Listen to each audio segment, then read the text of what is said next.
What's up, everybody? It's your girl, Danny. Welcome back to my channel. If you're new here, welcome. If you're a returning subscriber, also welcome.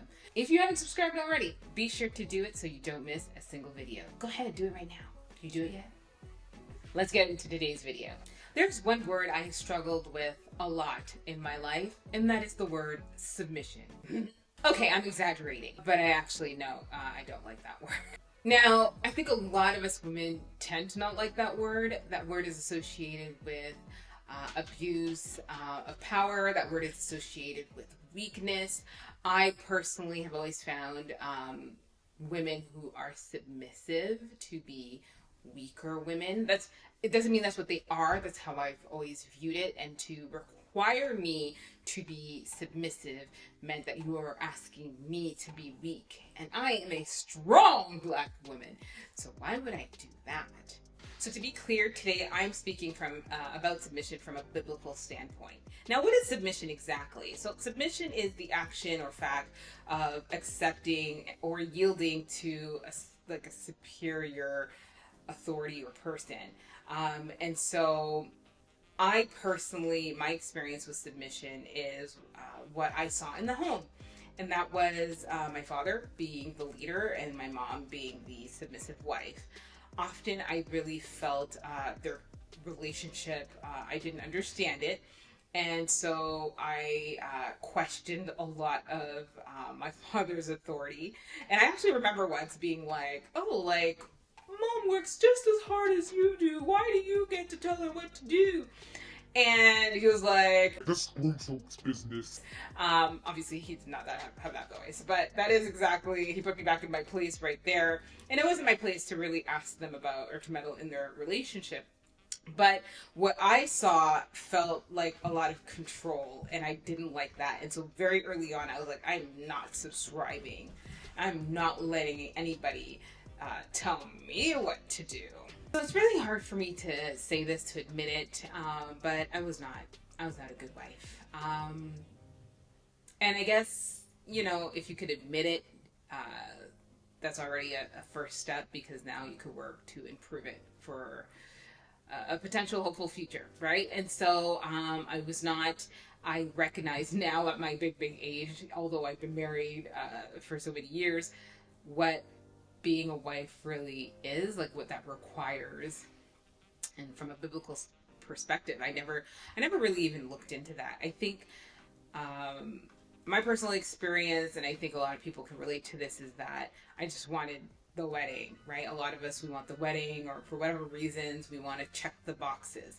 And so we fixate on the wedding. Social media society has us all like, who can have, let's one up each other, who can have the best wedding ever. And so you have this grand wedding, and you're not thinking of how you're going to make the marriage work, which is the most important part. And so I was never focused on the marriage, never really researched it. People say marriage is hard, and you're like, yeah, but you don't understand all the elements and what it takes, and that level of work. And so I dropped the ball. And one of those things that I dropped the ball on is I wasn't submissive. But I also have to say that it wasn't really required of me. And I guess there was a lack of leadership, but ultimately, because I wasn't required to be submissive and I didn't know I had to be, now you had two chefs in the kitchen, right? You got two leaders. And at one point we were like living like roommates. I say this all the time. I was pretty independent. I was doing my own thing. I was out and about most of the time on my own. And I actually thought it was cool. And I've come to realize that the independent women movement is a lie. Like, they're trying to tell us, they're selling us this whole thing about being alone and doing for yourself, and I don't need a man, and make your own money and do your own. And it's like, it's promoting selfishness, it's promoting isolation, and honestly, a lot of times we don't actually really want to be alone. And a lot of times if we are, it's because maybe somebody's not taking their leadership role as seriously. But I'd much rather have somebody collaborating and working alongside me than me having to do it all by myself. Now, I want to touch a little bit on leadership. Now, some people will have some pushback believe me, I understand. I was one of those people who had pushback on this whole submission. Like, well, what if he's not a good leader? And why should I listen to him? Like, I feel like people have let me down so much in life where I feel like I can't trust leadership. I can't trust other people. I rather trust what I know, and that is myself. And when I scale it back, I realize that's even how I operate with God. Like, God, I don't know if your plan is all that great, so I'm just going to do my own thing because at least I know where I'm going to take myself, which is a lie because I'd be taking myself straight into the gutter chat. Let's talk about that. Like, I'm not talking about poor leadership, okay? And that's a whole other conversation. But within the context, if the man is to lead the wife, is to lead the home, then a leader is someone who has a clear vision and establishes like actual goals and plans and strategies. If we're thinking it from an organizational standpoint, sets up all these strategies for the organization to take a certain direction and to become successful. And so if you take it in the context of a family, then that is what the leader is supposed to do. And so you can't go to a company, you can't work somewhere and then say, you know what, I'm just going to do what I want. Like the boss comes in and is like, hey, like, give me some budget reports. And you're like, I'm not going to give you budget reports. I spent all the money because I just thought that the company should do this. You would get fired. And so within a family context, you might not get fired, but you might get divorced, or you might cause some serious rifts within the relationship because it just doesn't work.